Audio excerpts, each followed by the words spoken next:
Oh, but fair, almost 1,500. Hello and welcome to the Way Show. It's another Sunday. It's 8 o'clock today, and promises to be a very interesting show today because we've got someone who is a legend in the music industry, not just in the music industry, but the entertainment packages itself. He is a proper legend, not just in Nigeria, in Africa, and indeed all over the world, especially in Europe, UK itself. DJ Abass, the one and only DJ Abass. Welcome to the show. It's an honor to have you on the show today. Oh, we can't hear you. If is your mic on mute? No, I did not mute it. Yeah, we can hear you now. DJ Abass, welcome to the show. Thank you for joining us today. My pleasure. How are you doing today? Not too bad, not too bad. Awesome. Yeah, it's wonderful to have you on the show today. And let's just get down to business, DJ Abass. Okay. So, how's it been with you? Well, this is my usual question I ask our guests. COVID-19, how have you been coping so far? The past few months have been interesting, for the want of a better word. Exactly. I've learned so much in terms of readjusting my life, so to say. It was unexpected. We didn't see it coming. It has kind of like put the whole world on halt, and then we're beginning to pick a lot of things back again. But as it is with things like this, it has its bad sides and it definitely has its good side. And hopefully in the course of the program, I'll be able to shed some light a bit more on some of the positives. Good. I went through some of your tweets sometime a few months back, and you did mention something. Oh dear, you did mention you tweeted something about COVID-19. Yes. Using your words now, COVID-19 is a revolution many African nations are waiting for. Yes. What did you mean by this? The biggest challenge we've had in Africa, and this is particularly speaking as a Nigerian, is there's been a massive systemic failure going back over the last 40, 50 years. And this kind of like is mirrored in most parts of Africa. And governance or change of governance has not done it. And we have, some success stories in different parts of Africa, like Rwanda, and emerging Ghana, Ethiopia. But generally, governance has failed in most parts of Africa, and most African leaders have not been able to lift their people out of poverty. And it's gotten to a point and everybody will say, oh, we need a revolution. And some have actually tried to bring about the old style revolution. But we live in a different age. And I've always felt that we would need some type of revolution which would evolve in a way we don't understand. And nobody knew what it was. And I just felt that COVID brought that to light. More than the pandemic brought that to light, more than anything else. It showed our inadequacies. It showed the depth of the systemic failure. And for once, the ruling elite across Africa did not have the option of, jumping over to Europe or the States as they normally would. And I felt that made it now more visible to the people. And I believe, look at the pandemic period, we had the whole Black Lives Matter came into a different level of meaning with the George Floyd killing, and that resonated across the whole world. And I just believe it's a fantastic opportunity for Africa to now start to address those failures that became more obvious than any other time than during the pandemic. And if we miss this boat, I think this generation, the next few generations are done for. And I truly believe that. And do you think we're actually matching towards having that kind of revolution you just mentioned just now, you just explained right now, looking at Nigeria and indeed the African continent as a whole? Do you think we are really beginning to think about marching towards achieving that goal? Well, the march may not be a physical one. And that's the thing. The march may not be a physical one. This revolution can actually take effect it can even start from within the ruling elite itself. 100% of our ruling elite are not corrupt. I can tell you that. However, you have a percentage that are corrupt. You have a percentage that are not. And then you have a percentage that, because of the corrupt environment, they don't have a choice. A lot of people are corrupt in Africa out of need. A lot of people are corrupt out of survival. If you were to put them in an enabling environment, trust me, they'll toe the line. You and I were, we grew up in Africa and we came back to this side of the world. And the environment has conditioned how we relate, to society. So if you find yourself in an environment, and I always like to use real everyday examples, I like to use everyday examples to get my message through. You wake up in the morning, look at the everyday life of the average African. You wake up in the morning, you have to go to work. Perhaps, get on the traffic and you have to be stopped by a police officer. You're in a hurry, you need to get to work for a certain time. And then if you don't sort out the police officer, so you have to bribe. Maybe you need to take a break and go to the passport office to get your passport. You get there, there are no forms in the main office. Somebody's selling them outside illegally. If you don't buy it, you don't get your passport. So if the average straight up Nigerian decides to fight corruption at every point he or she meets it, that basically means you will die in that system. So often a lot of us become complicit, not because we are innately corrupt, but because of the environment we find ourselves in. So like I said, you have a combination of those who are corrupt by nature, those who are circumstantially find themselves in corrupt, and some who really are not. So in talking to your question, how will this revolution evolve? I believe it could spring out of anywhere. We already have that situation right now. It's now for people to organize themselves. You need to organize. The numbers are there. Organize, stay with it, stand by it, and perhaps start with like I say, can imagine anyway. And that's the beauty of revolutions. But the environment has been set through the pandemic. And I don't think we should miss that opportunity. Okay. Talking about, it's a very interesting question. I mean, it's very interesting analysis that you've been given. And talking about organization, I want to use an example, a typical example of what's happened in Nigeria for a while now. Bring Back Our Girls. It's an organization, solely set up just to do what I said. Bring back our girls from Chibok. But to some people, it was probably a political in nature organization that was set up to probably get rid of a certain sitting president, as it were, at that time. And obviously, when things changed, we had a new president. The organization then became something of a, it was not really functional. It wasn't really visible. People that were part of organization now decided to team up with the present government.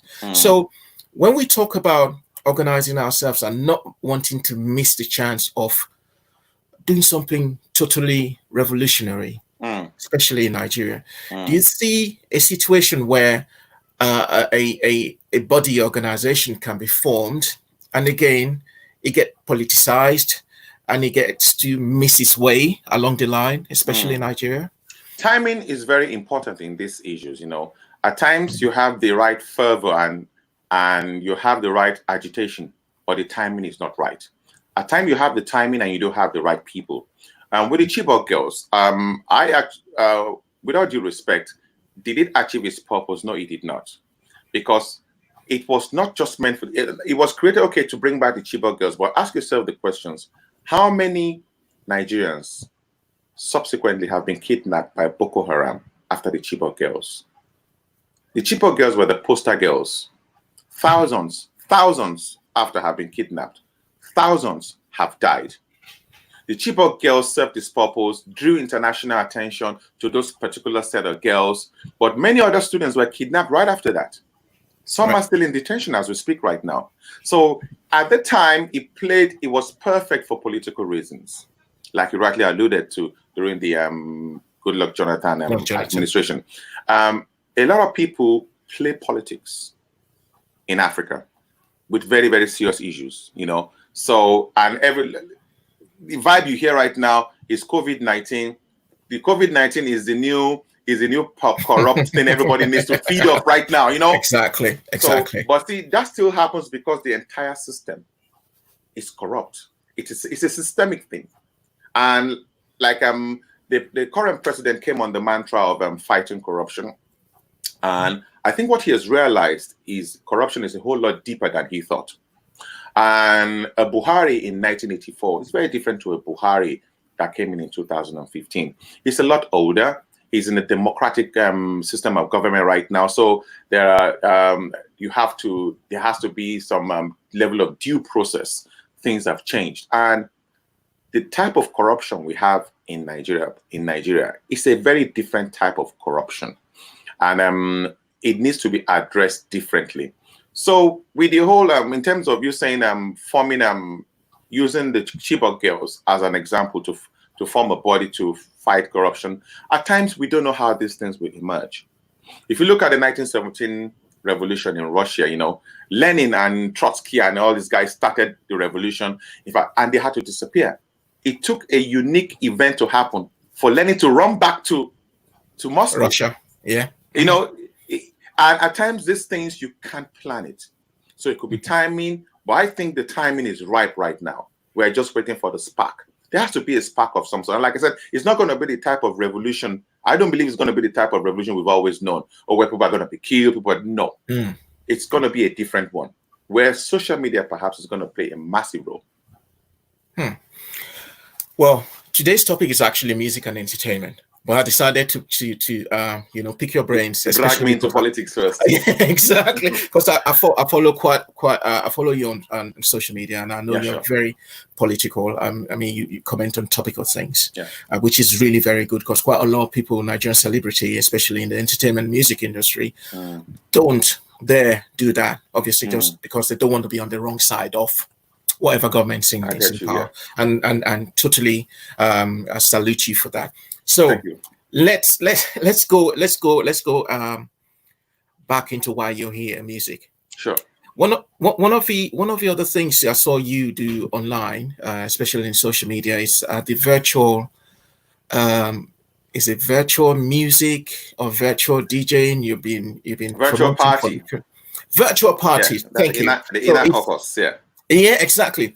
What's that all about? I know COVID-19 as like you said in the beginning, it's brought it about, despite all the sadness and despite all the deaths and the sicknesses. Sure. It's brought about some special uniqueness in man. And when I talk about man, everyone generally. Yeah, sure. And part of it is the way show now, and obviously the virtual party. So what actually made you think out of the box to bring about this show, so to say, this party? Well, first and foremost, usually when I remember the last economic crash, which was the 2008 one, and anytime there's a crash of any kind, the hospitality industry gets hit first. So we need to save money. No money for flanger, no money for party, no money. So the hospitality industry is a huge one. Events and entertainment industry is massive. We're talking artists, singers, we're talking decorators, we're talking a whole host of people who suddenly find themselves out of a job. And then there's no timeline on when things can get back to normal, so to say. And the pandemic is even a whole lot more, because the pandemic started because of the lockdown started because of an ailment, the pandemic, which we don't know. No, there's no timeline to when things will change. So everybody was on a standstill. Now, we as entertainers, we have conversations. We have different, fora where we sit down and we talk about, what do we do? DJs were talking, people, in the events and entertainment business were talking. And the first thing I realized was we needed to keep in touch with our audience. That's the first thing. The irony is COVID-19 has created more illnesses beyond COVID-19. So a lot of people are dealing with mental health issues. A lot of people are dealing with domestic violence. A lot of people are dealing with psychological issues just because of this lockdown. If you do a head count of people who have had to die or struggle with different ailments as a result of COVID-19, you'll be surprised that you have more numbers than COVID-19 itself. Yeah. So I've always called we people in entertainment, we are therapists. DJs are doctor. If I should have a doctor behind my name now, we're therapists, because never ever underestimate what a moment, a moment of fun and pleasure can do to the average human mentally and psychologically. So we had conversation, and the first thing alongside a few other DJs were doing, we started having sessions on Facebook. So just have DJ sessions, But then the first challenge a lot of us now started facing is like due to copyright infringement, Facebook will shut down a lot of those broadcasts, So it became a problem, And then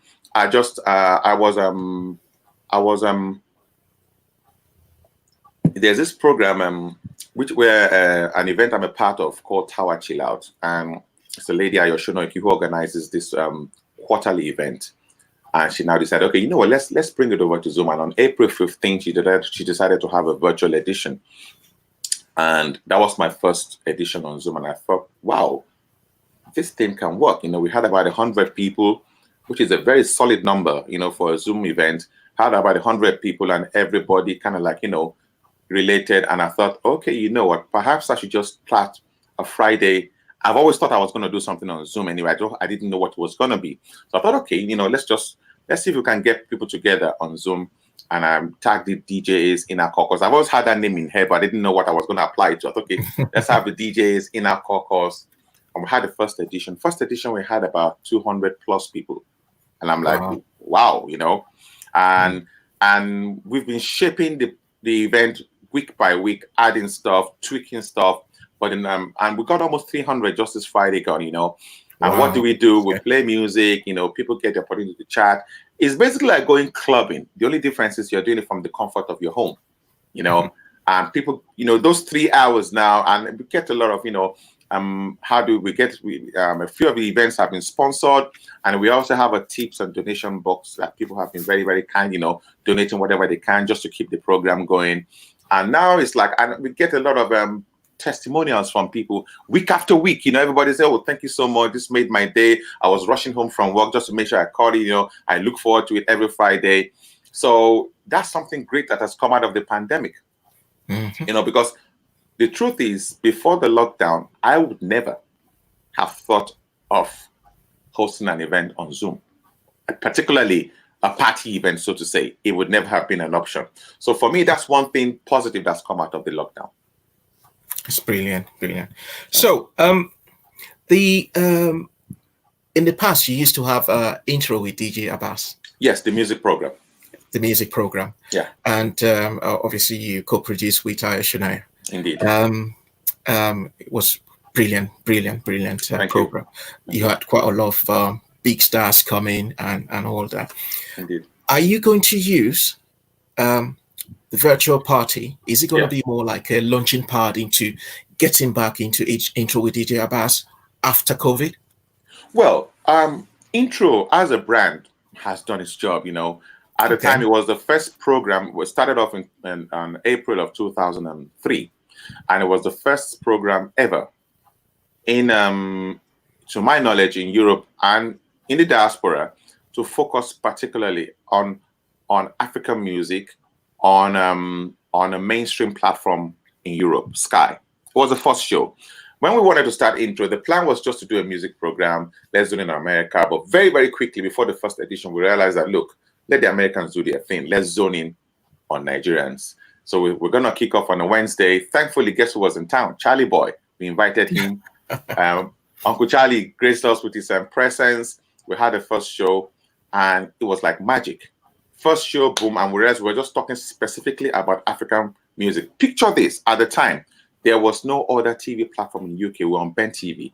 There was no other African TV platform in the UK. So we had all the eyeballs. Everybody was watching us. And we just thought, you know what? A lot of people are in the diaspora. They are most of the time very nostalgic. I can't count how many times people will watch us play a video and they'll call in and say, you know what? I'm going to buy my ticket. I'm going to Nigeria this December. And now people travel freely, but you need to take yourself back to that time, when there was only one program showcasing African music. And now we have, hundreds of programs. Then it was only one. And before then, a lot of people did not have that opportunity to connect with Africa on TV. So we started bringing up beyond the music show. We were bringing we also helped in bringing some, African content to the station. But more importantly was music. We'd go to Nigeria, we'd go to different areas. People calling and say, I can see my area there, So the nostalgia it brought, it was more than a music show. And we ran that for 6 years. We started at Ben, then we went to OBE. And then I pulled out of that to start to run my media company, DJ Media. Very recently now, we just kicked off another one called For the Record with DJ Abass. And if you watch For the Record with DJ Abass, which is another live TV show that were on Sky, the difference is I now broadened it beyond entertainment. So I will do topical issues. We talk politics, we talk sports, we talk lifestyle, but we talk music still, So where I see myself right now is I'm at the point in my life where I just want to address all issues that matter to me, and entertainment is just one. But there are so many things we really need to be talking about right now. One topic that's very dear to my heart, which I hope you guys have treated or will treat at some point, is financial services, life insurance. How many Africans? COVID has shown, this pandemic has really exposed a lot. A lot of our people don't do life insurance. And it's a very touchy topic to talk about. But if we don't talk about it, it will not be dealt with, So I'm tireless in talking about that, but maybe that would be another topic for another day. It will be, definitely. So the other thing I actually wanted to ask you is this. 10, 15 years ago, African music, especially, let me just say Nigerian music, because as far as I'm concerned, Nigerian music was like a torchbearer to African music in diaspora. Still is. So it still is. So 10 to 15 years ago, you hardly, heard anything about Nigerian music. Sure. You guys came along, turned everything upside down. People now were like, oh my God, we need to listen to more of our African music. We need to listen to more of Nigerian music. I remember about 10 to 12 years ago, I think, even more than that, I was on the way to work and I saw a white guy drive past me playing Wizkid. And I was like, wow, you don't, that wasn't the norm that time. You don't see people, especially other race, driving past you, listening to African music, Nigerian music. Sure. But all that's changed. What would you say were the factors, apart from obviously one of it was your program back then in Ben TV? What other thing would you say actually contributed to that turnaround? It's many factors. I had a very popular show, which was basically celebrating African music. But there were quite a few other people. There were many DJs out there who started playing from the turn of the millennium, from about 98, 99, 2000. A lot of DJs started playing, adding African music, particularly what we now call Afrobeats today. Started adding that to their playlist. Before then, in fact, the irony was all your Kofi Olomide's Awilos, Magic System, made that playlist first before Afropop, the Nigerian pop, and the Ghanaian hip life started creeping in. It started with the DJs, and they were playing it. Parties, nightclubs. We came with a program in 2003 that kind of like blew everything out of the water, and we're zoning in primarily on that. The diaspora, the Nigerian diaspora, with the UK taking the lead in that, actually, I would say, without any shadow of a doubt, started that buzz that gave Afrobeats this current global recognition it now has. It started in the UK. The title Afrobeats emerged sometime around 2008. And what I tell a lot of people is, when that term emerged, it wasn't like the music that was classified as Afrobeats at the time were being produced in the UK. Just a handful were producing. Most of the songs were coming from Africa. But there was no umbrella term to encapsulate all those songs back then. So when Afrobeats, the term emerged, it basically described music, pop music of African extraction. So it could be from Niger, it could be from Ghana, it could be bongo music from Tanzania, it could be Kwaito from South Africa. Everything was bunched under that term, Afrobeats. Afrobeat. And you had groups like JJC and 419 Squad that were in the UK that were performing it. But there were a handful in the UK. Most of those, it was a term that described pop music mainly coming from Africa. So it was the UK that took the lead in putting that out there. In fact, back in the day, as a DJ, if a song was a hit in Lagos in January, it would take 6 months before it penetrated, came over to the UK, and 2 years before it got to America. 2 years, So wow. it would take that long. I remember Olumintin gave me Yahooze on my birthday in 2007, January 7th. He just came and said, Baba, it's going to be hot. This is black. And he gave me in January. And I came back to the UK and started dropping it, and it caught fire by June. And Wow. probably a year later, I caught fire in America. Because America is also unique. America is so fragmented for Nigerians, You have so many states across. But in London is the boys. Once it kicks off in London, that's it's taken over, So the African diaspora, the Nigerian diaspora particularly, have been very, very responsible and have played a key role in the popularization of that genre we call Afrobeats. They are the ones that sold it to. So we kicked it off here. Now it's our children. It's our children that are flying that flag. And they have sold it to their friends who are non-Nigerians. Now, just last week, we now have the official UK Afrobeats charts. We have a UK Afrobeats charts. It's a first. Many will disagree with so many things. Because you find some artists who are actually performing songs that we not typically classify as Afrobeats, but it could be Afro swing. They all come under Afro.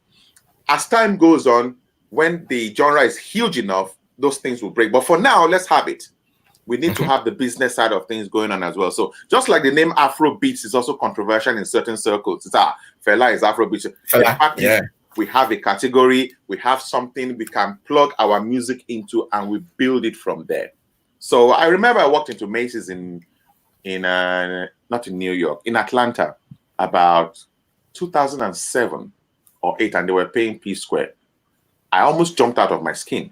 I was so excited, And then fast forward 2018, I was in New York with my family, and they were playing Wizkid. My son was waiting for a reaction. I said, "Hey, that has happened. That's normal now." I was in New York driving, and Hot 97 was playing Davido, If, back to back was playlisted. So that is where we are right now, and I think the Nigerian diaspora globally have done an immense job in lifting it to where it is today. And obviously, I've had quite a number of experience with regards to what you just mentioned, especially in Atlanta. I remember also about 3-4 years ago, we went to Tenerife, and we went to shopping in Tenerife. And before you know it, it was Davido first, and I'm thinking, wow, what's going on here in Tenerife? So it makes you feel proud, first and foremost being indeed an African and indeed a Nigerian, and especially when you now decide to converse with people that owns the place and they share the experience. It is a special feeling. Yeah, sure. DJ Abass, looking back, we're looking into the future, talking about our children, flying the flag for Afrobeat. There's another brand of music actually very peculiar and very special to the old folks. Yeah. Okay. The Ebenezer Obeys, the Sonia Days, the Komwans, and all of that. We don't seem to have offsprings. We don't seem to have quite a lot of our children now going into this kind of music. So everyone is kind of like diversifying, moving into Afrobeat, as it were. What would you say is a problem with this? I'll tell you the difference. Afrobeats is getting a lot of eyeballs. It's on social media. It's on TV. All the brand endorsers are Afrobeat artists. But when was the last time you were in Nigeria? 2 years, just not up to 2 years ago. Okay. I'm going to tell you something you'll find very, very fun. Let's say you are from Western Nigeria. Every Friday or Saturday night, there are parties. Oh yeah. Trust me, it is not the Afrobeats artists that are performing those parties. Yeah, yeah, true. It is the juju bands.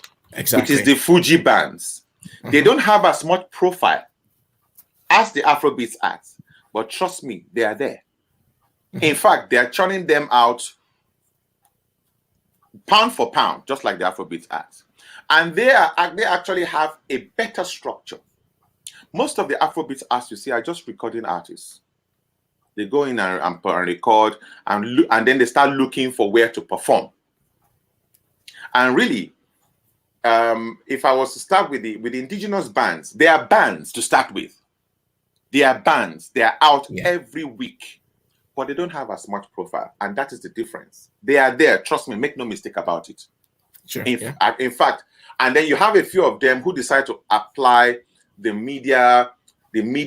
marketing and media and branding elements of the pop artists. And you have guys like in the UK, you have someone like Solek. Yeah. Solek is not an Afrobeats act. He's an indigenous Nigerian act. He's out there performing 3-4 times a week. Even with the lockdown, he's on Zoom. You have guys like Soji Alayo. You know, you have guys like Yinka Ekundayo in the UK. You have guys like Dia Ojo. Have guys like they are limitless. They're out there. Trust me. In fact, they are making more money. Do you believe? And the Afrobeats people. Oh, wow. Yes. Much more money. Because they're always out. They're always outside. It's bread and butter. They're out every day.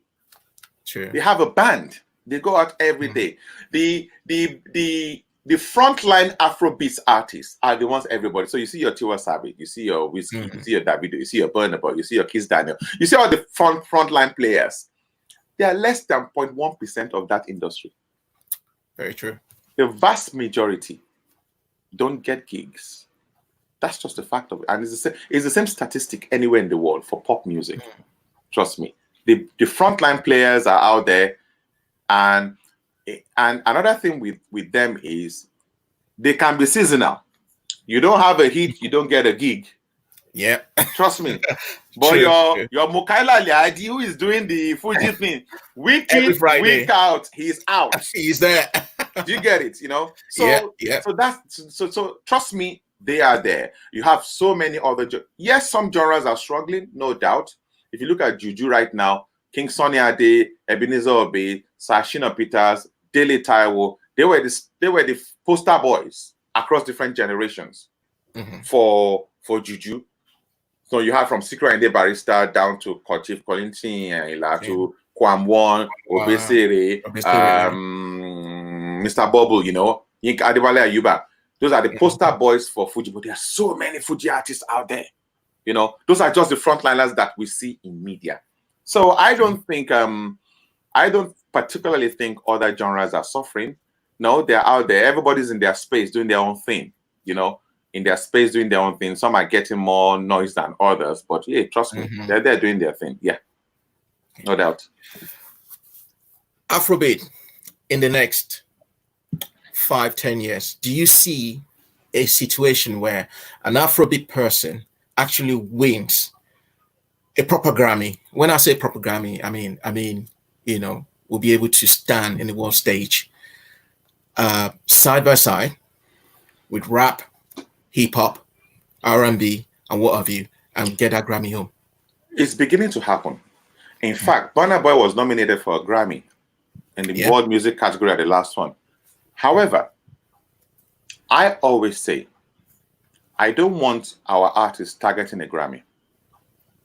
A Grammy is not an African award. Any music system must have its own awards, must have its own stars, must build itself within itself. You don't see Indian artists rushing out to try and get a Grammy. True. You know, you don't see Bollywood stars falling over themselves trying to get an Oscar. Yeah, Oscar. Bollywood is already standing on its own, just like Nollywood, you know. So my position on that is we need to look inwards, build our own award. We used to have the Nigerian Music Awards. That was Which was solid back in the day. But then it was built on the back of one man, because that was like a Tony Okoroji plan. He came with it, and at some point, you know, it didn't work, and he backed out of it. You know, but really, we need to have our own award system, and we need to pay less attention. Really, if a Grammy comes, great, but we shouldn't focus on it.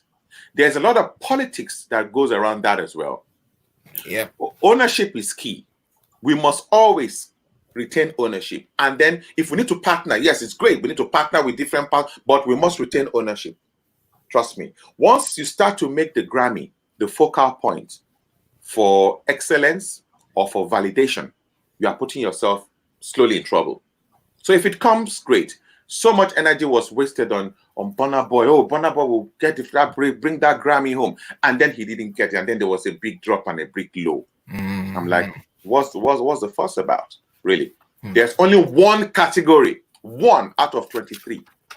One. And if you see, the problem is that before the Grammys, there was first the BETs or the American Music Awards or the World Music Awards, you know, where they create a category for African music and then they present it to you in the car park or or backstage. Do you get it?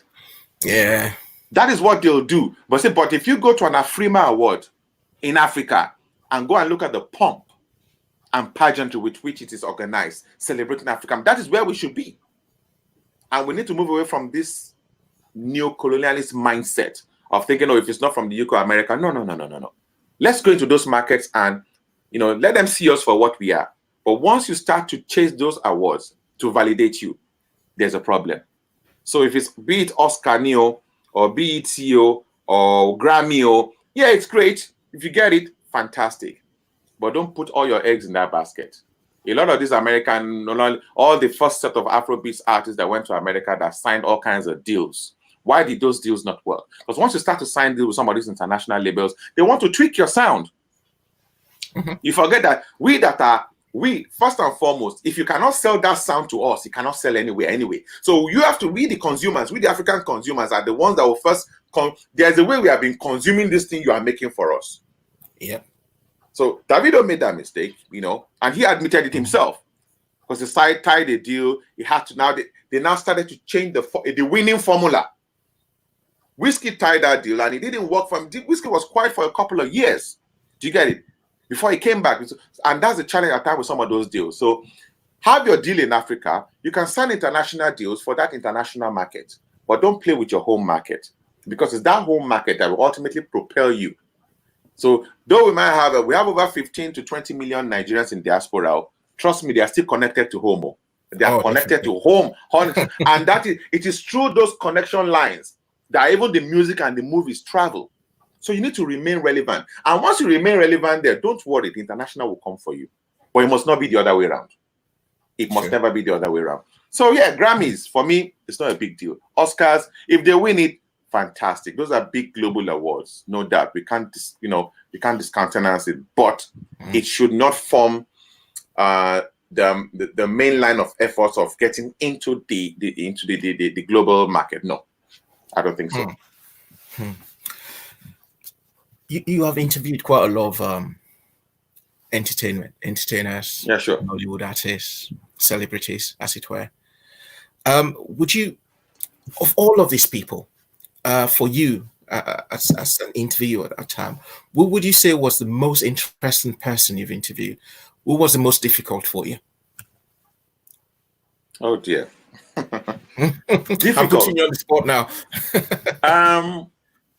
They're all interesting in different ways. I remember when Alhaji Sikiru Ayinde Barrister came on the show. I'm a big fan of Fuji music, and I particularly love Sikiru Ayinde Barrister. He was a genius, you know.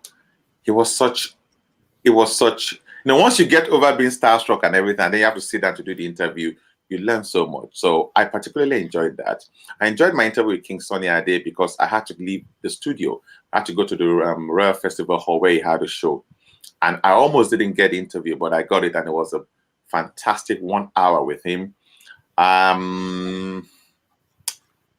Chaka Timos and Pliers, they were going for the Athens Olympics in Greece. And they were just passing through, and I met their manager by chance in a pub. And she said, oh, that she was taking Chaka Timos. Which Chaka Timos and Pliers? The same Chaka Timos and Pliers. And this was on a Tuesday. On a Tuesday, my show is on a Wednesday. I'm like, I can bring them to my show. Where are they staying?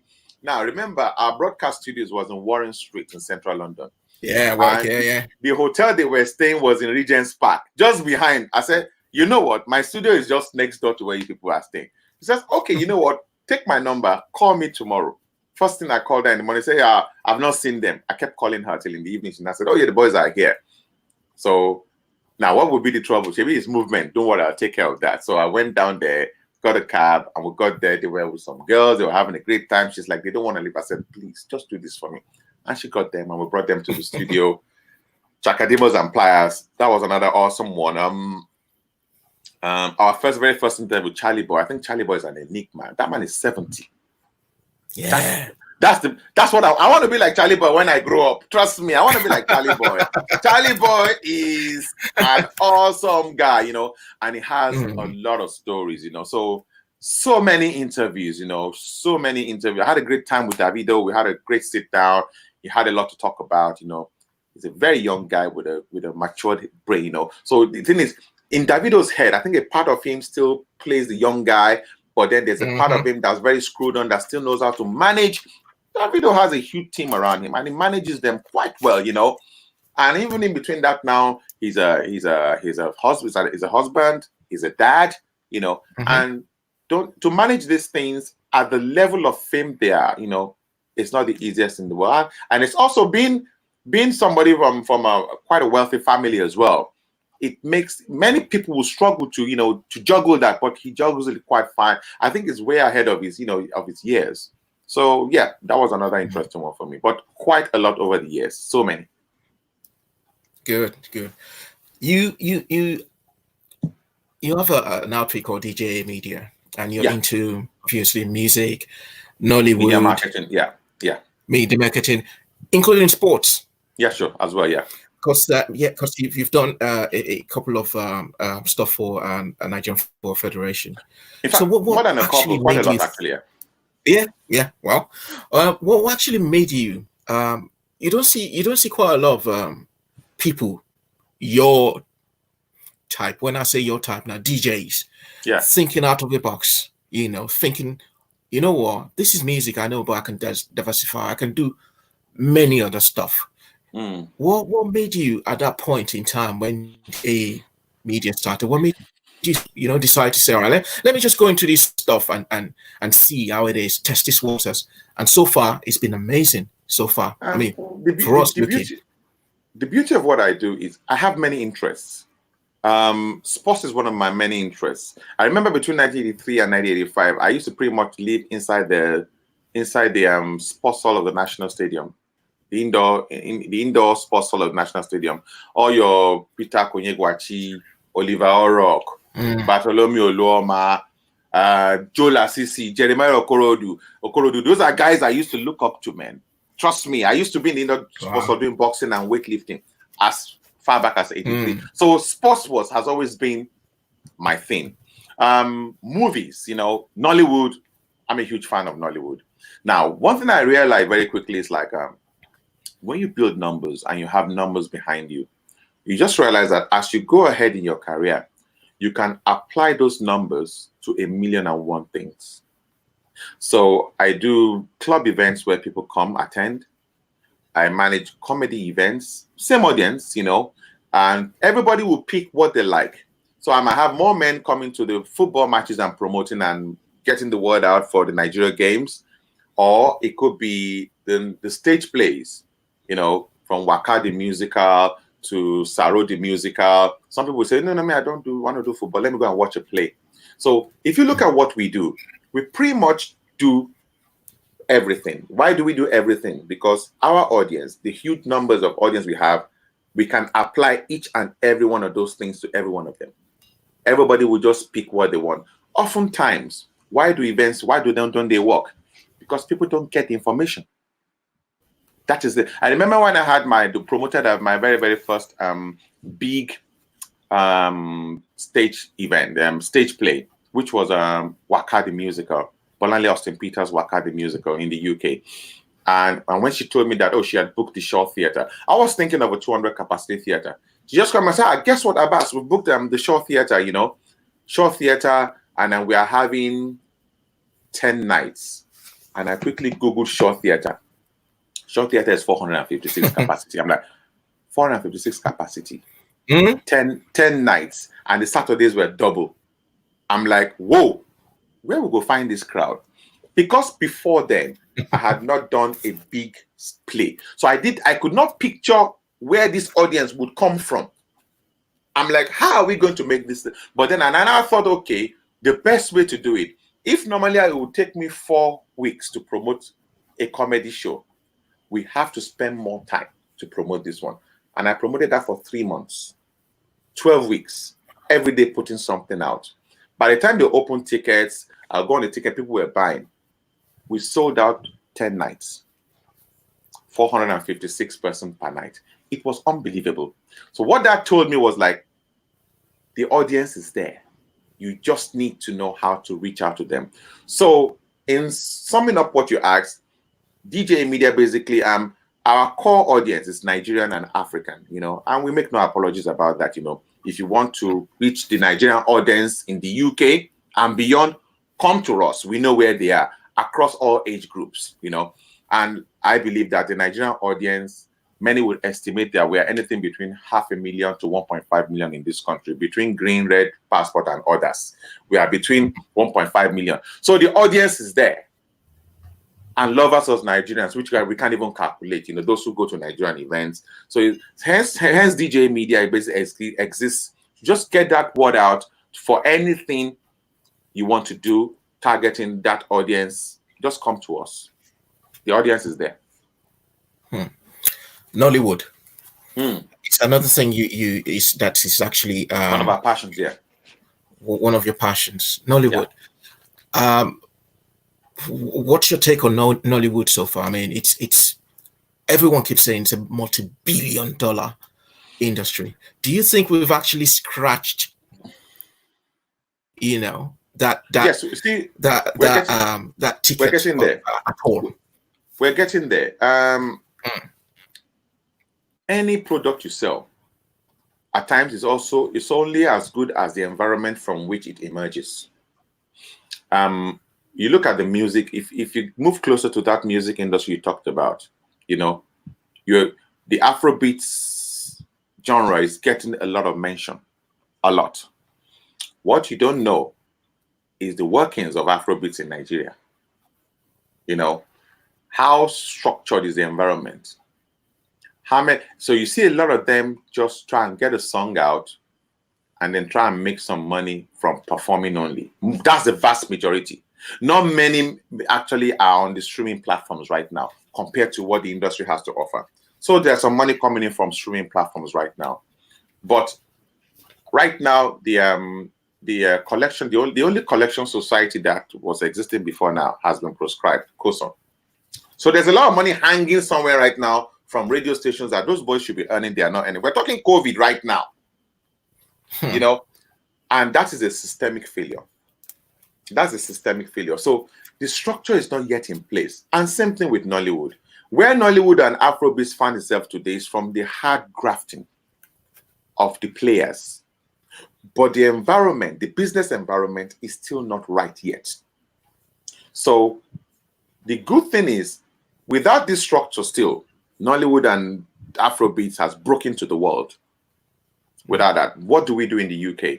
I remember when we started screening Nollywood films in cinemas, the plan was, if you remember, up to 15 years ago, if you wanted to get a movie, you go to Dawson or Peckham to go and rent a DVD. A DVD, yeah. Or no, to rent VHS. It was first VHS. Yeah. And then you rent on Friday, you return on Monday. If you don't return, they'll charge you £1 a day. That's true. Then if you know anybody going to Nigeria, buy me DVD, if you remember. Yes. And we have moved from there to cinemas in the UK and to the biggest streaming platform in the world, Netflix and Amazon. Yeah. That is the journey in the last 15 years.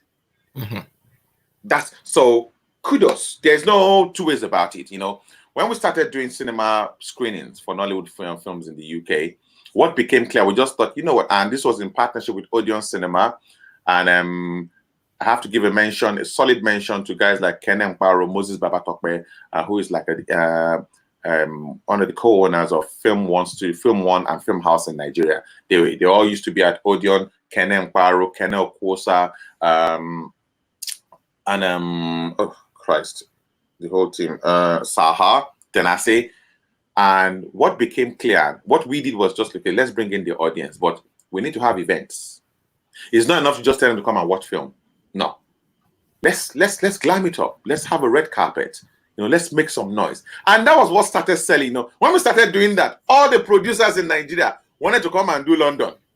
Do the red carpet, And then also, I talked about partnerships. We started having very good partnerships, because we started having people in the London Film Festival, people at in different UK recognized platforms, who started reaching out, and they were making some of those platforms available for Nollywood.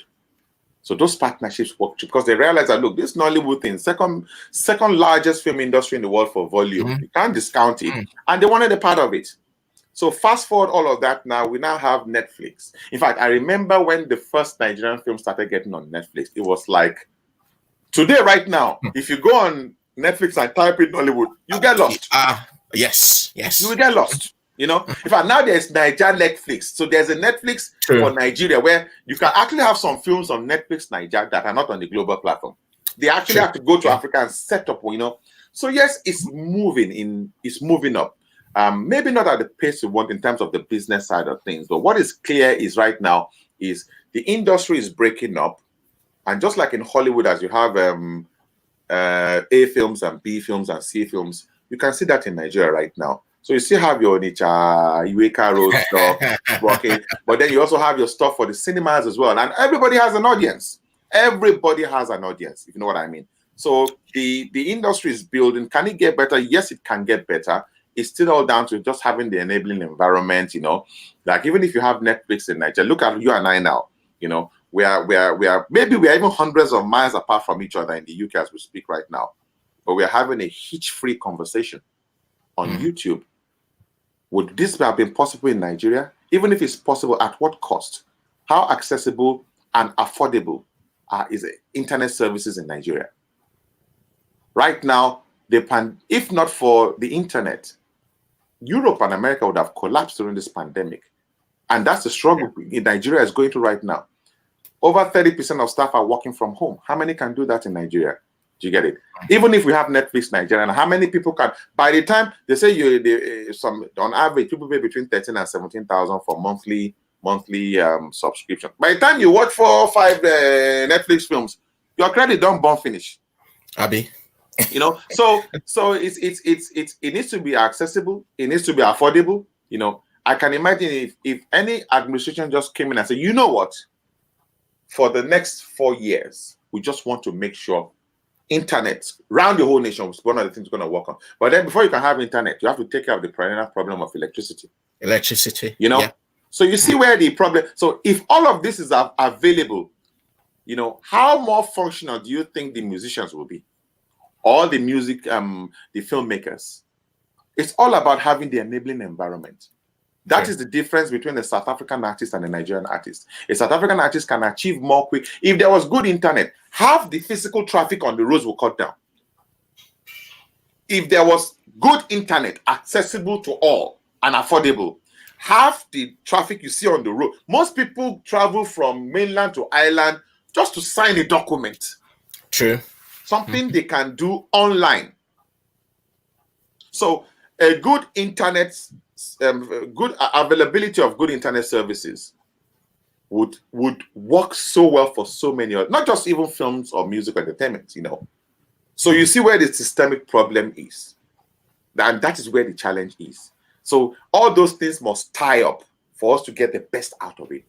It's just not one sector doing its own thing and then the other one is struggling now. Everything ultimately collapse or is dragged down. Sadly. There's this burning issue, and I've had this conversation with a few of our guests and a few of my friends too when we discuss Nigeria. And that's the enabling environment. Yeah. Okay. We have a Ministry of Arts and Culture.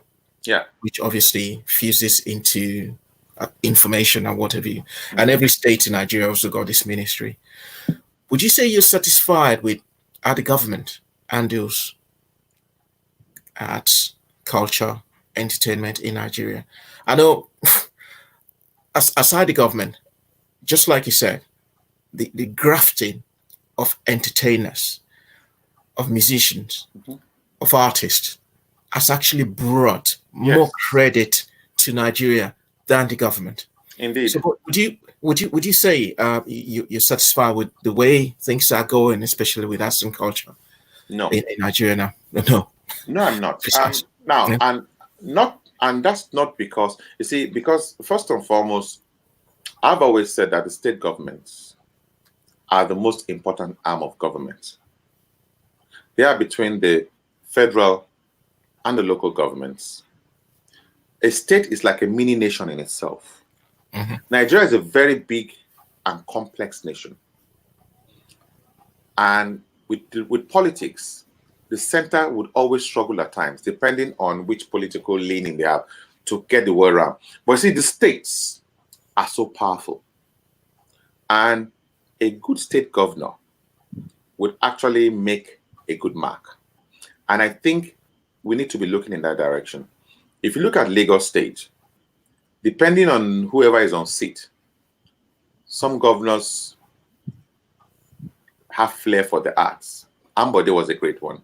And if you go and look at the history of Lagos State under those 4 years Ambode had, he invested a lot in arts, dynamic commissioners, and he partnered. Partnership is key. He partnered with a lot of specialist agencies, privately run, to start to push the arts. Now, however, it's not enough in one term. So there has to be continuity. So if the next governor comes and he doesn't feel the arts, that immediately starts to show. It has to be seamless. It cannot be start and stop. You look at when they started the metro line in Lagos. I was one of the most excited guys in the world. I thought, finally, Jakonde wanted to start it, but the coup of 84 stopped there. I thought, finally, that thing should be complete by now. Yes. But apparently, under Ambode's administration, he didn't deem it a priority, so he left it. Continuity. If that thing was ready today, that thing could easily have taken away 25%. Lagos traffic is one of the worst in the world. Lagos traffic is one of the worst in the world. That thing could have taken 25% of people off the roads onto the rail. That's my own opinion. I'm sure he probably has his reasons, perhaps political, for not wanting to do it. But say we need to start to call a spade a spade. That's just the reality of it. So no matter the intentions you have, even for the arts, it still needs an enabling environment. It needs an administration that will tap into it. And I think state government is the most powerful. Trust me. So you can even have a president that's not up to scratch. And a state governor can be making a huge difference. Let me cut you short there, DJ Abass. You remember Donald Duke when he was Cross River State governor and he invested so much into Tinapa? Let me tell you exactly. Donald Duke, I believe, and I might be wrong, correct me if I'm here, I think he was also responsible for the Calabar Carnival. Yes. He started this series of carnivals that are still in existence today. Till today, I think that was great. He sold Calabar as a tourist destination. And a lot of Calabar is the cleanest city in Nigeria. Yeah, sure. And he started that culture. If you go to places like Nairobi, where Kenya is suffering right now because most of their income comes from tourism. But the culture of tourism has developed in Kenya to the point that the average Kenyan understands how to relate with the tourist. They treat the tourist like gold because that's where their income is coming from. If you go to Calabar, you start to get a sense of that as well. This is in about under 12 years old. The culture has developed just because of the idea of the vision of one man. And that's how leadership resonates, That's how it spreads. And you see that in Calabar today. You go to Cross River, you see that. And it's also filtered into Akwa Ibom. Akwa Ibom, yeah. You know, I was watching this film yesterday.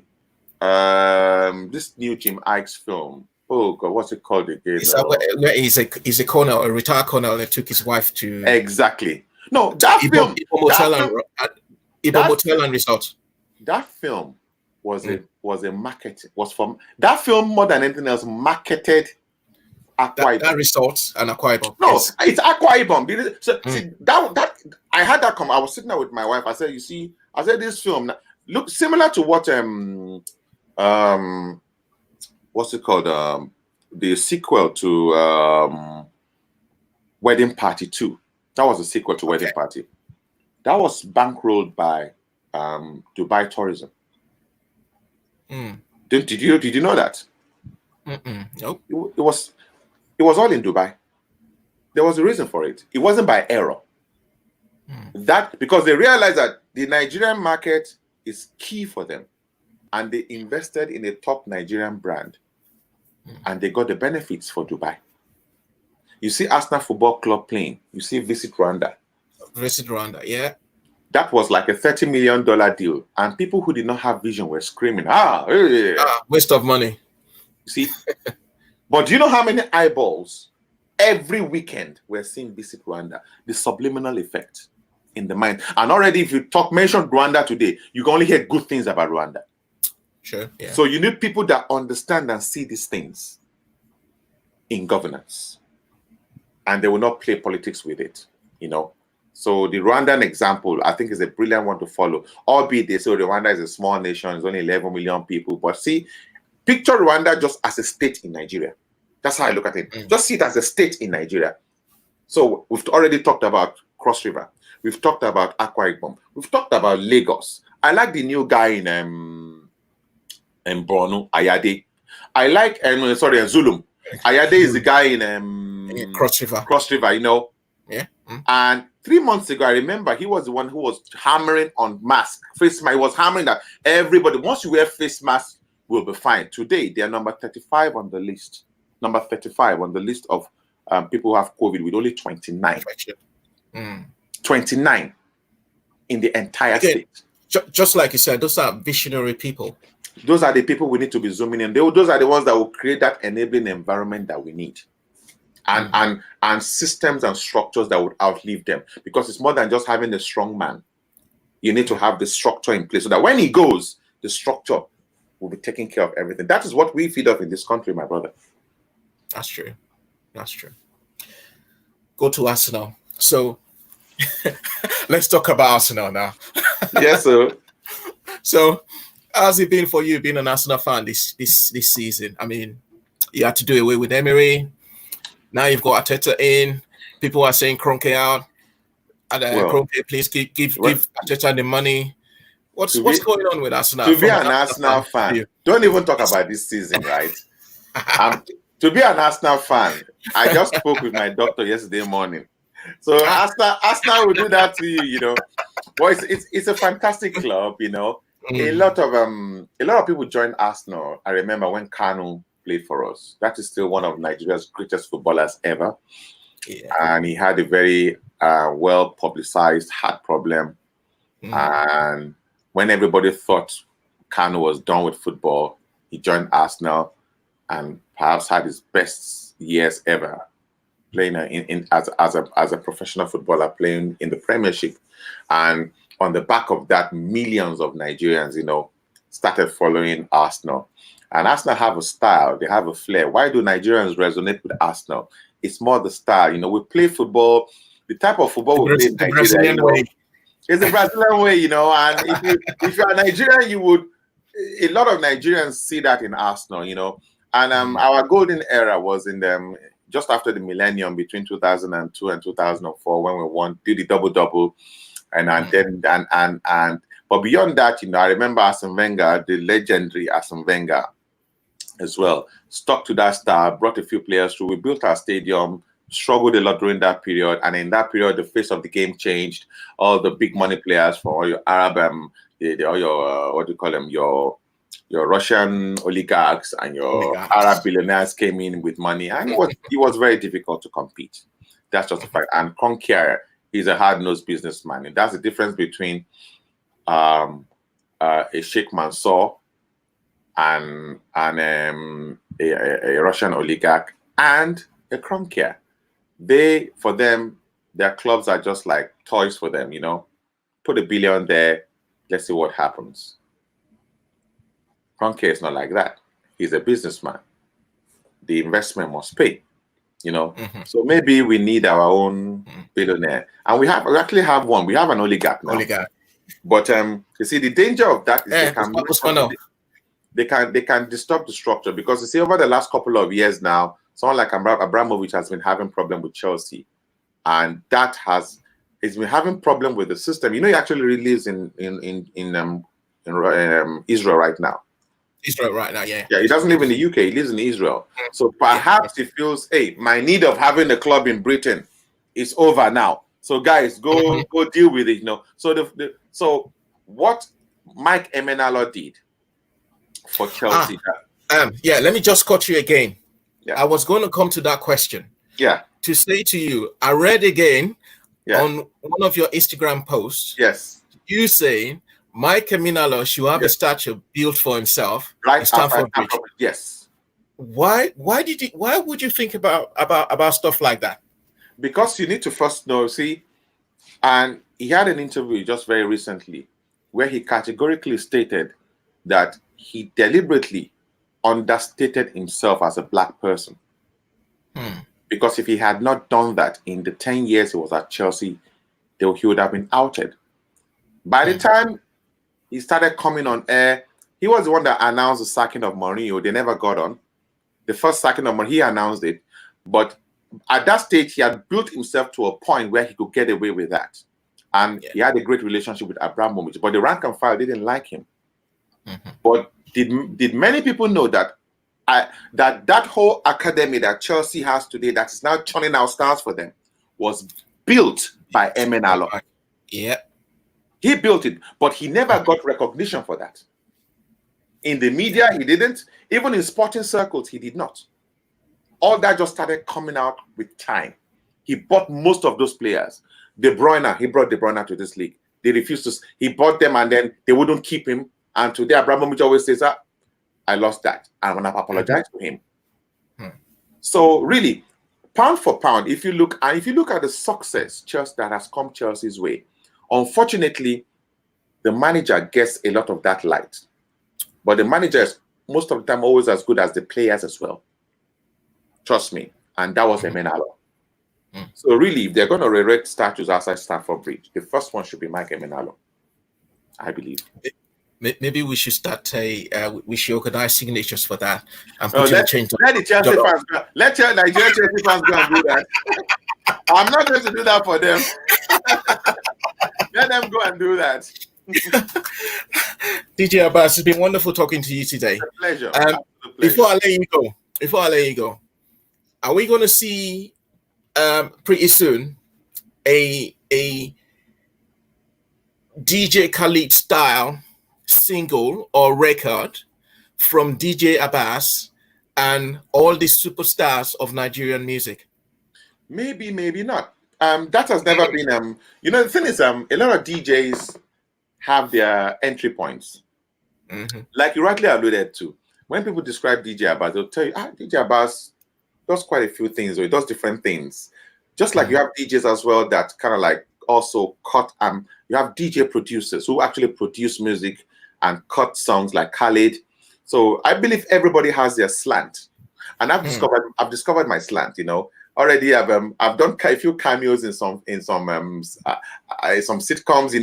Those are things that come to me naturally. So beyond just DJing, I'll be able to apply DJing to other things that work for me. So for Khalid, that works for some DJs, they do produce songs or do collaborations. Like someone like Dji Media does that in Nigeria. That's what so but my slant is a bit different. I think everybody has their own slant, and like you come to my Zoom parties, it's not just music all through. Almost like 10% or 20% of it is commentaries, and I sit down, chat with people. Most DJs are like, I can't talk, or me, I just want to play, But I do, and my audience understands that, and they resonate with that. So I think everybody has their strength. Just build on your strengths. So in Again, terms of that, yeah, go on. The other thing is, you are one DJ that's unique, and I'm not saying this because I'm interviewing you now. Say it because you're interviewing me, OJ. And I also see you as a legend. You've got the know-how. Would we see you, people like you, back home in Nigeria, getting into politics and probably bringing these ideas, into fruition? Politics is extremely important. Politics is too important to leave to non-politicians. Politics it determines everything. You look in this country, the coverage that politics gets is so high because everybody knows that the way and manner this country is shaped is anchored on decisions that a key group of people make.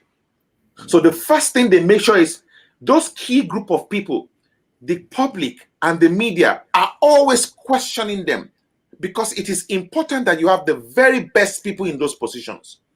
One of that person is making a decision for millions of people. You just cannot have anybody there. So if that person has anything that can tarnish their names, it needs to be brought out to the public. That is what we don't understand in Africa yet, where you just go and pick a non-entity and put them into a position where they are taking decisions for thousands and millions of people. This thing is cause and effect. You cannot get good governance from bad governors or bad leaders. It's impossible. So we need to start to take governance very, very seriously.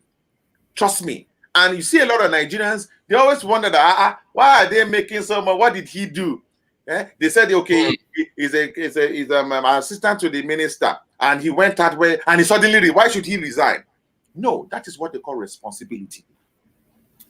It's called responsibility. Because the action of that action, if it's not dealt with, what you have just done is made it okay to the people. Look at NDDC in Nigeria right now. You have a sitting minister, making allegations that he's turning around from in under 48 hours. It can only because it is okay. Only because it is okay. It is okay. My brother, it can only happen in an unserious system. Do you know how many people that die in Nigeria every minute because of corruption? Yeah. Every minute people die. But the public has not made that link between corruption and bad governance yet. Our public, they've not done that. And there's a reason why you must always call leaders to question all the time. So when you decide, in this country, when people decide they want to go into politics, what is the first thing they do? They first dig a bit into your past. Let's see where you are even coming from. Yeah. There's a reason why they do that. Who would have ever thought like somebody like Obama, as flawed a system that America has? So one thing that works is selection process.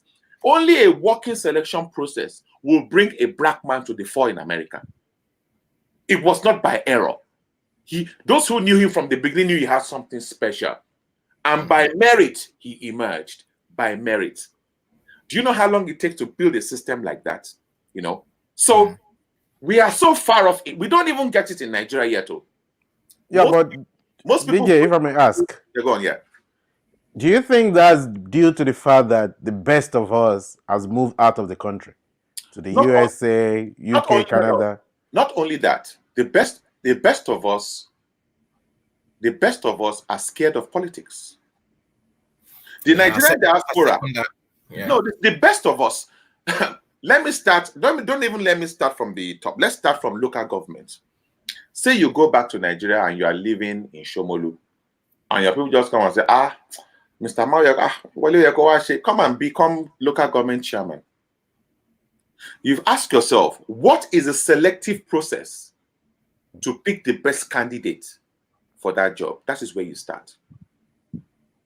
What is the Nigerian selection process to pick candidates for election? That's the first question. You have all the qualifications. It is clear to see. But if you don't, you think there are no godfathers in America? There are godfathers in America too. Ted Kennedy was Obama's godfather. But one thing is certain, there's nothing wrong with having a godfather. But you must have the requisite skills. There must be no compromise on that. There are godfathers. Trust me, there's a reason why they are godfathers. It's still politics, don't forget. So there has to be a lot of wheeling and dealing. But some things must be in place. Yeah. Don't bring a crook. Don't bring a corrupt man. Don't bring somebody that already is wanted in the United States or has history of fraud in America to come and run the top job in Nigeria. Yeah. Because once you do that, you know what happens when you do that? The moment he gets into power, America has the entire nation by its balls. That's what happens. That is what happens. Yeah. Once you have, and that makes them ineffective. Essentially, once you have somebody that is corrupt and has something against them, particularly with America or the UK, they have something on you already. So the selection, this process, the selection process has to be treated so importantly. And we are so far away from that. I know people who pick people basically on the basis of their names. Even on Facebook, if you put, let's have a conversation and put some things out there. People will look at his surname. Is it Yoruba or Igbo? Some people actually, and that is the way we have, sadly, that is the way we have been wired from the beginning. How do you start to detangle that in people's heads? People it's still a huge job, yeah. It's a huge job. Oh, Boyibo. It's a humongous. It's a massive problem. How do you start to change the way people think? And when what they don't get is that this way of thinking is moving them further away from the promised land. I mean, what you just said now just brought me to fall. There was a group on WhatsApp from my state, Ondo State, that I was added to.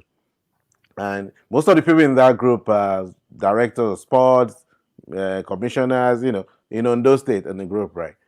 And every time I log in there, I keep wondering, why am I actually in this group? All the discussions are basically praising it. So it's like, oh, well done, sir. So for anybody bring out a proper topic about development or a project, and I said, oh, okay, let's work on this. If you guys are ready to move with this, I'm ready to support. I'm ready to move. The key people don't talk about that. They're not interested. It's just a couple of people abroad who want to do something.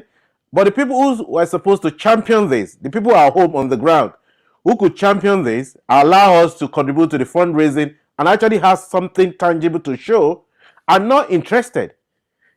They just, it's basically psychophancy, right? They have elections coming up. Once the government change, they move to the next camp. It's a terrible thing. Guys, I know people in the diaspora who are just as passionate about Nigeria as we are.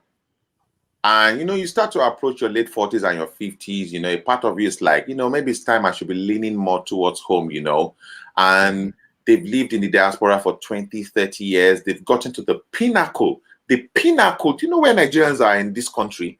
Nigerians, a lot of people leave Nigeria to come for medical treatment in the UK. They go into that clinic, is a Nigerian that will treat him. In this UK, and I'm not talking Nigerian born here. I'm talking Nigerian who was in Nigeria 10 years ago. And so that tells you it's a systemic failure, because that man that could not thrive back home is thriving here. That's why a lot of people leave. So that same man has lived for, and you see, in this country, my brother, we are not rich. This country just gives us an enabling, comfortable environment for us to thrive. But you see, Nigeria, right now in Nigeria, people don't want to be comfortable anymore. Everybody wants to blow. Everybody wants to blow. So the mindset, you sit down with a 21-year-old. It's terrible, So how do you start to change that thinking? So you have somebody who has lived here for 30 years, built a life for himself, built a family, but he's so passionate about Nigeria, and he says, okay, you know what? Maybe I've got 2 properties here. Let me sell one. And they go to Nigeria with up to £500,000 to do politics. In 6 months, it's finished. Oh, yeah, definitely. Yeah. Because they get to Nigeria and realize that maybe he's even been a councillor here, so he's tasted a bit of politics over here. Yeah. But see, that thing that's happening in Nigeria, most people they just buy newspapers. They really don't have first-hand knowledge. A lot of them have not been to rallies. If you go to a rally has any of you been to a rally in Nigeria? Oh yes, yes, I When have. you go to a I've rally, only been to a protest I don't know. in UI days. When you go to a rally, you will realize that forget anything you are putting on social media. The big players will still tell you, we still have to give out little bags of rice. Yes. And, so 1,000 or 2,000. when you have an ill-informed electorate, those are the people that have been charged with the responsibility to go and vote. My brother, the problem we have, we don't realize yet, though. It's humongous. And what is clear right now is that the country is in a slow decay. Yeah, I mean, the country is flat broke. The flat broke right now. It's, in fact, imagine if they didn't have this mini rice revolution that they had over the last few years. What would Nigerians have been eating during this lockdown right now? Nigeria was the #1 importer of rice on the entire planet until that rice revolution thing started. Yeah. So I give this administration kudos for that, because it was not easy to dislodge the rice cartel even around the ECOWAS region. So exactly, because what they did was they now shifted in 3 years. Benin Republic, that didn't have Benin Republic, became the 7th largest importer of rice. So what does that tell you? They just shifted, but then it became difficult, and that was why they shut down the borders. Now it may not look, and I will tell you that in economic terms, you're not meant to. I say, look, those economic policies that work everywhere, they don't work in Nigeria. No, you need to apply different. It doesn't make sense, but trust me, what I can tell you, in the period they shut down the borders, a lot of the rice farmers now have been able to sell their rice. It's not going to be pretty all the time, but how much can you do for the majority? And now, fast forward, COVID that nobody was expecting suddenly jumped on all of us. So what would have happened? Could it have been done better? Maybe yes. But the fact is, at times you need to have analog answers for analog questions. So Nigeria is still the mindset. Me, I'm worried about the mindset. I look at the average, Nigeria right now we're in the top 5 in the world that has the most people between the ages of 15 and 20. Yeah. 15 and 30 right now. And 80% of that workforce is unemployed. Do you know what that means? Why do you think we're having men? When they stop armed robbers now, or those boys that are robbing traffic, those are the ones in that age group. Nothing to do. Because walking time bomb. So there's fire on the mountain. There is fire in fact, on the mountain. Our problem right now is, I think from 1990 upward, we've had a generation of graduates who are, before we used to joke about half-baked. I remember when I was in UI, people used to talk about half-baked graduates. What we have now is not even 10% baked. It's not even baked at all. It's not even baked at all. The lecturers it's terrible. The good lecturers have left the country. The good doctors are leaving the country. The brain drain in Nigeria is another level. Go to Canada. Go to Saudi Arabia. United Arab Emirates, Qatar. They are drafting, and now we're in pandemic, a time when we need a thriving health sector. It has exposed us. 72,000 doctors are registered in Nigeria. Half of them work outside the country. So we have on average 1 doctor to 5,000 Nigerians. And World Health Organization says there must be 1 doctor to 600. And these doctors still want to leave. 58 were stopped by the airport a couple of days ago. No, they are leaving because and the UK has just, by next month, from August, they're going to start this new care and health visa. Health visa. Where do you think they're targeting? Africa. Really? No, Africa. Nigeria first. Nigeria first. So there is fire on the mountain. So imagine if this COVID thing starts to extend beyond where we think it would. Think about it. The average Nigerian right now, in fact, the average Nigerian, they self-medicate. They wake up and get fever. It must be malaria. Go and buy it. That is the culture currently. So that's what GPs in this country. That's the breach that GPs. So most people will not end up in hospital. You first go to the GP. Nigeria, they go to the chemist. Chemist has become doctor. Or guy they feel, say na headache. Your headache, this is small. Take chloroquine. Take And this. the problem now is do even mix that. up for The problem now is that when the woman came, I think what's her name, Obiageli. Yes. She stopped this issue of fake drugs, but it seems Yeah. all the gains have been eroded because right now, I was reading yesterday that a truckload of fake drugs was cleared as shoes or bags or something. No, You know. see, NAFDAC came. So we have a serious problem with fake drugs. Even with Dora Akunyili when she came, fantastic woman, and they put NAFDAC in. In fact, it was during Obasanjo's administration. It was that same administration also that birthed EFCC, and when they birthed NAFDAC, because just realize that, do you know anybody can just wait? If you go on Instagram, as we speak right now, I look at the beauty industry. That is a seriously unregulated market as we speak. But that should come under the purview of NAFDAC. But you see, when you have so much, when a lot is going wrong, it is very difficult to see the gains. NAFDAC is making gains. They are prosecuting people. They are breaking down shops every day. But the job is way too much.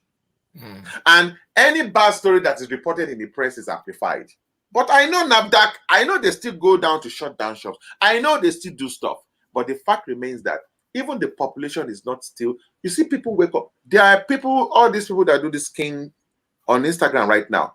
Yeah. They call it it was first toning, then it became bleaching, then it became brightening, then it became whitening, and they have 6 layers. There are people that go in black as you are. Wale, they come out light as in Lagos, Nigeria, and they put all this thing on. People are doing all kinds of stuff that are not regulated. And even if it's regulated, it is not monitored. Yeah. Everybody just wakes up. That comes under health sector. So many things are so wrong. And another problem is, we that live in diaspora, because things work so well, the things that work wrongly they jump in our face. Look at that police officer that stopped that lady and filmed her and put her out a few days ago. Oh yeah, that is a gross abuse of position, of office. Yeah, massive. And we see, look at SARS. SARS are almost like armed robbers these days, from the stories we hear. So you see that the complexity of the breakdown, and within the system and within there, they don't even think they're doing anything wrong. No, what are you talking about? It's from their Oga or Moshe. It is they don't know anything. So when you look, and when you say this right now, if there is somebody who lives in Nigeria watching this thing, they'll probably think we are oversensitive. It's like, what is it now? Maybe it's the same Nigeria we two are living now. We have not died. The same Nigeria that you came from. Especially the young people who actually didn't experience Nigeria as a better organized system. My brother, many people did not experience the Nigeria we grew up in. Yes. The Nigeria we grew up in is what they want to go and achieve in England now and America. That was the Nigeria we grew up in. Because I remember as a kid, I think it was 82 or something. We're coming from Akure to Ibadan for an event. And I remember Popsi was driving, and there was this policeman who wanted something. I think maybe 5 naira or something bribe. But he didn't know how to put it. He kept asking for everything. Torchlight. At some point. And Popsi, as the principal concerned, of course, he has everything. Popsi was just showing me everything. So the man was tired. He was saying, Oga, sir, it's Christmas coming. We have to do Christmas. Everything is just over. Popsi now said, why don't you just say you want a bribe? And the guy was ashamed to do it. Just say, okay, please, you can now go, sir. Now that has become nowadays they stretch their hand. In fact, I heard nowadays they even collect your card to go and take the money. In fact, I've seen videos of police officers with POS. Yes. Do you know what that means? When you have a POS. So your job to make money. I just see damage. How do we start to rectify that damage? When your police force, the agency that is tasked with maintaining law and order, are actually now perpetrators. How do you start to change? It's just like I I'll tell everybody that if I hear a knock on my door now and I open my door and I see 2 police officers, I won't be concerned because I know I've not done anything wrong. But the fact that 2 uniformed police officers are standing in front of me in itself will give you a sense of like, what's going wrong? What's going on? Yeah. I see there was a video footage I saw a few months ago when a Nollywood actress was on set and her police orderly. Number one, why should she have a police orderly? She's not the president, but she had 50% of our police force work for individuals. Private security, yeah. She was carrying a fan to cool this lady down. I was so upset. I don't remember when I just went online and just spilled how I felt, and then the thing went viral and everything. Of course, because of who she is, a lot of people in our industry will keep quiet. That is part of the problem. How can a uniformed police officer be filmed a civilian? You know, so how can I? It's just like I walk into a set, I see a British police officer, you know, fanning. I'm thinking, fanning Stormzy or don't even think about it. That would not happen. That is a major systemic failure. Half of our police force work privately. So who are now? Let's now break down who are these people they work for. Do you know? They started with 7 politicians, then their wives, then government officials. So now they've now gone to celebrities. It's free. No, it's free for all. It's free for all. That's true. No. Yahoo boys book police officer. Yes. I put that thing out one day. Wow. It was shared on all the major blogs. And I remember one particular comment I read. The lady said, DJ Abass, don't worry. When I hammer, I'm going to have one that's going to be washing my clothes, one that'll be washing my car. And she's not joking, because that is how she's going to actualize herself as somebody who has arrived, by engaging Nigerian police officers to do domestic work for her. People are already doing it in Nigeria. They're already doing it. I've been to places, private houses, where I'll see like 10 police officers sitting. They live there in Nigeria. 10 police officers. Some have more in Nigeria today.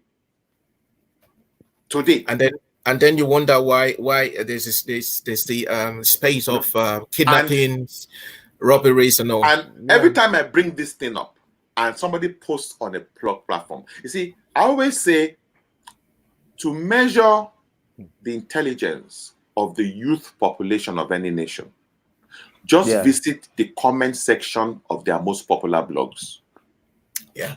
Go to the most popular blog dumbed down, and go to the comment section. So when I'm there complaining that why is this police officer doing this, half the people they are saying I am hating. Or you're jealous. Why are you hating now? Because you don't have the money. See, that is what they see. Because they don't even understand it. And I actually am not upset. I feel sorry for them. Because that is the decay, the mental decay. How do you start to change that mindset? How would anybody, any typical Nigerian, see a police officer and respect him or her? With those kind of images going out there. So you see the depth of the problem that we have. Or at times you see the army and police fighting. Or yellow fever and police fighting. Or last man police fighting. Or no, it's all the levels now. It's all the levels of or is it what is civil defense? Civil defense, you know.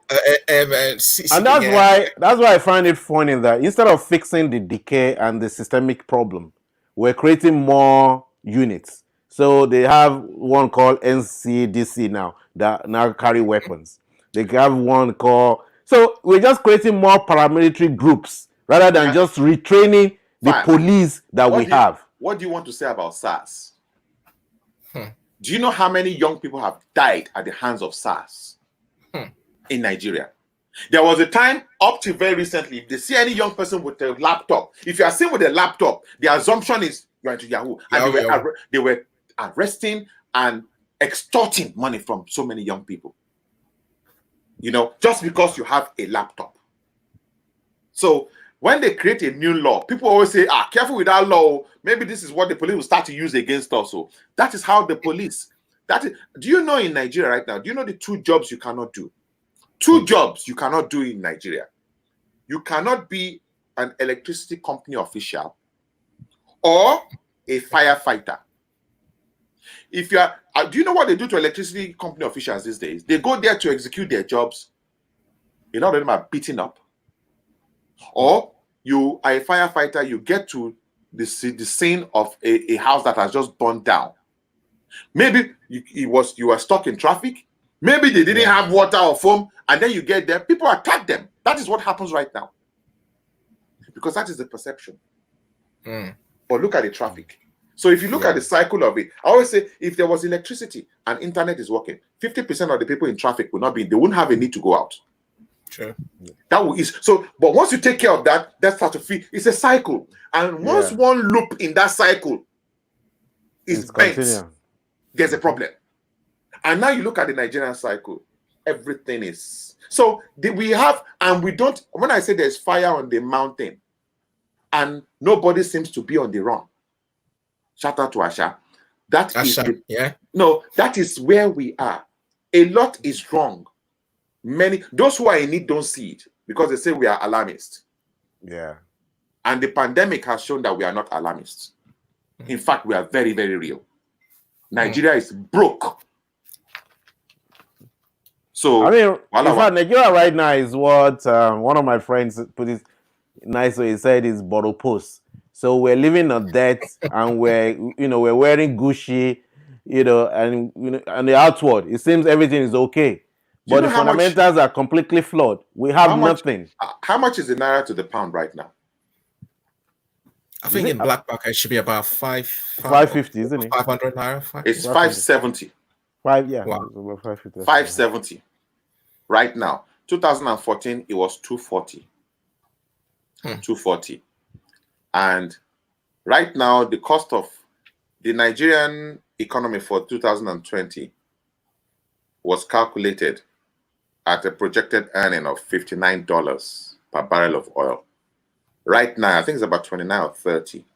So we are working at half the projection as we speak. At pandemic, unemployment gone through the roof. Interest rate through the roof. So that 570 is just for now. It's going to go up. There's no doubt about that. Once they start to open up, Nigeria is one of the nations a lot of countries will not add to their list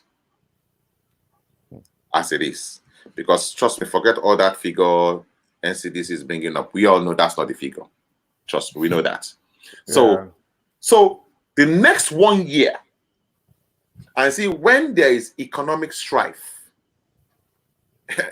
anything can happen. A spark can kick off anywhere. And that is the fear and that's the concern right now. Yeah, it's almost like sitting on a keg of gunpowder. It's a keg of dynamite. Just ready to explode anytime.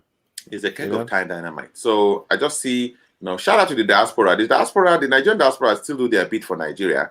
I say that all the time. Financially, resources, and we still believe, we still fly the flag, even in spite of all the, all this wahala. We have family back there. We want the very best for Nigeria. You only have one country. So hence it becomes, if you go switch countries like that, trust me, many people would have switched. So though people even physically leave Nigeria, they're still connected to Nigeria. Yeah, completely, yes. Everybody still wants the best for Nigeria.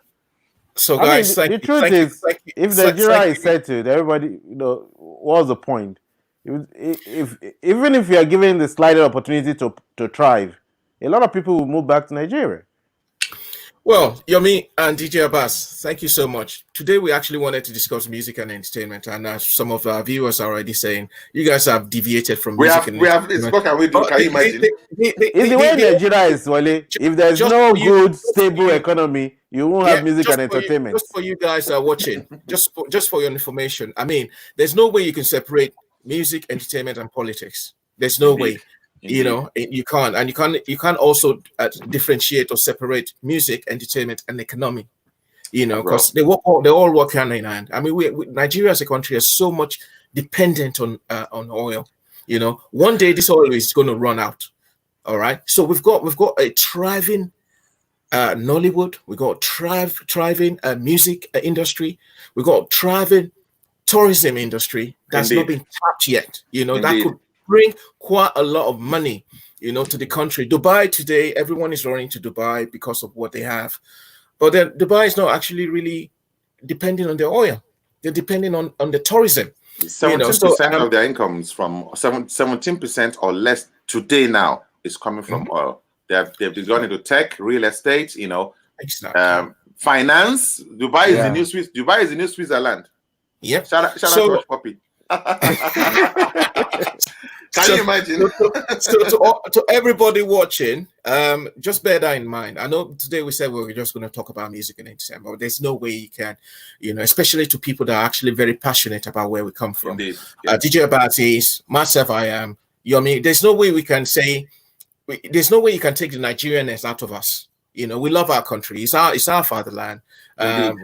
Just like DJ Abass said, we all might have been here for donkeys of years, years, but we still have affinity to Nigeria. I mean, we want Nigeria to be good. We've got families there. Exactly. So bear with us, and bear with us today. We know we said we're going to talk about music and entertainment, but there's no way at all we're going to take away what is happening in Nigeria. We want Nigeria to be better. So bear with us. DJ Abass, yes, it's been wonderful talking to you today. Thank you so much. And I hope we also find time. You also find time to come join us again. And this time around, we'll be talking about we're talking about what you talk about, life insurance. We're talking about the economy, Nigeria economy. We talk about also how we can diversify from this oil business and go into tourism, entertainment, and how it could fetch more money for Nigeria. I mean, it's going to be a wonderful topic, and obviously, one of these days we're going to call you again. Certainly, it'll be a pleasure. So we can talk and about. Thanks for everybody that stayed that I'm logged on as well. Thank you so much. Oh yeah, everyone. I mean, shout out to everyone. Everyone here, quite a lot of everyone actually said, we enjoyed DJ Abass coming on. Thank you so much. To talk about what's going on. So DJ Abass, good luck with everything. Thanks, gentlemen. We will be keeping in touch with you. Yes, sir. And hopefully, someday we'll all go back to Nigeria to have a great party. Amen to that. To celebrate. Amen to that. The rebirth of a new nation. Of course. Amen to that. Awesome. Thank you so much. Thank you. Bless up. Thank you so much for coming. Thank you too. Thank you. Bye. So that was DJ Abass on the show today. Been wonderful, exciting, Yomi. It's been a while since we had this exciting topic. I know. We talk about music, entertainment. We talk about politics. We talk about economy. We talk about corruption. Oh my God, it's been wonderful today. I actually just enjoy sitting in the back and just listening to you guys. And there was something that Abass said about Nollywood when you guys were talking about Nollywood.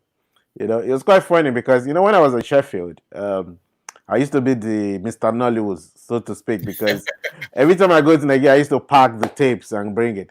So we have this market called Castle Market where they have this African shop, and the guy used to buy from me in bulk, right? So that's where most people go to buy these Nollywood movies and all the CDs then. And I remember that when I was president of the African Postgraduate Society, we actually, for the first time ever, brought the Nollywood festival to the university during the Black History Month. So I brought a film called The Successor he mentioned Kene and Anthony Monjaro. Also, it featured, I think the lead star then was Stephanie Okereke then, Linus, right? So that was shown in the university auditorium. So it was really a successful and huge event. And that was the first time ever that a Nigerian movie, and we're talking about 2008, yeah. So Nollywood has come a long way. It goes to show you that aside our dependence on oil, aside our dependence on some other stuff that probably might run out, there's that thing, there's that talent, there's that uniqueness about Nigerians that can actually that's taking Nigeria now to the center of the world. I mean, music, especially, just like DJ Abass just said, Afrobeat music is like Nigeria's gift to the world. Nollywood is about, people keep saying it's a multi-billion-dollar industry. Think about how much it's going to generate to the Nigerian government, but they're not actually encouraging it. They're not actually also presenting that enabling environment to support these people. I mean, just apart from that, it's also a great opportunity to reprogram and showcase Nigerian culture to the word. You know, Exactly. if you notice, the old Nollywood movies kind of define the way people see Nigeria in the other part of Africa. I remember those days when you meet a Kenya, they kind of, oh, you're from Nigeria, and the first thing they think about is all those old Nollywood Ritualists. movies. Yeah, with the Igwe, Oga, and all those. Yeah. So now, when you see the new Nollywood, and if you start talking about historical issues, you know, stories that tells the history of each of the cultures, the Yoruba. I mean, that's why I'm kind of happy with the way everybody's selling to Netflix now, because we're able to, you know, sell directly to that global audience. And apart from that, you have all these producers now buying proper books, you know, historical books, you know, like I'm actually looking forward to next year when Moabudu actually produced Wale Soyinka's Death on the King Osman. So those kind of books, I mean, talk about story about Batala or Oya or, you know, Bashorunga, you know, those kind of historical story that tells the history of the Yoruba people, the Igbo people, the Hausa people. Those are the kind of stories that we should be telling. We should have our own blockbusters, you know. Exactly. Yeah. Those are the kind of thing we should work on. Well, I think so far today it's been really like I said at the beginning of the show, that was going to be interesting. As I think it has been explosively interesting. Permit me to use those two words. It's been a wonderful show today, and once again, big shout out to DJ Abass, who's gracefully joined us today to talk and to pour out his mind about issues that are actually passionate to him. And I'm so glad we're able to discuss it, and obviously people have been able to engage us in live comments. We had tons of comments today. I will not be able to go through everything. Some of them have actually been scrolled across the on the show. But just to mention a few people that have continuously drop lines on the comments, on live comments. Just like to say shout out to Rashidat Alaka, Molara Adin, Remy Taiwo, Sandra Sylvester, who is always on the show. Always on the show, yeah. Always on the show, watching the show. Thank you. And Emetome, Risi by name, IJ, Bumi Omo, X-Barker or X-Barsa, Rosaline, Sammy Manuel. Thank you so much, everyone, for joining us today. Don't forget to subscribe on this show. We're just starting. We're getting there slowly. So subscribe to the show. Like us on Instagram, The Way Show. It's called. Subscribe on please YouTube. Do like the live stream as well. Like the live stream, and the live stream is also there for you on YouTube Live if you want to rewatch the show, and obviously hear and see what DJ Abass said today about music, about entertainment, about corruption, about economy, about Nigeria as a whole. I mean, it's been wonderful. It's been wonderful today, and I am sure. We will have more of this coming up on the show. Next week, it promises to be exciting also. Keep it a date with us, 8 o'clock every Sunday, 8 p.m. every Sunday. With me, my name is Wale, and with my colleague, Yomi, always on The Way Show, every Sunday. Please, again, don't forget, subscribe to us, like the show, like the programs, like all the episodes we've uploaded on YouTube. Remy, you said now a new fan. Thank you so much, Yomi. Remy. Thumbs up to you. Thank you for being a fan of the show. For the newest member and the newest fan of the show, thank you. Please tell your friends, tell your families, tell your neighbors about us. It's The Way Show. It's another day, and we wish you all the very best for the new week. So thank you, and hope to see you next week. Please keep safe. Above all, keep safe. Thank you.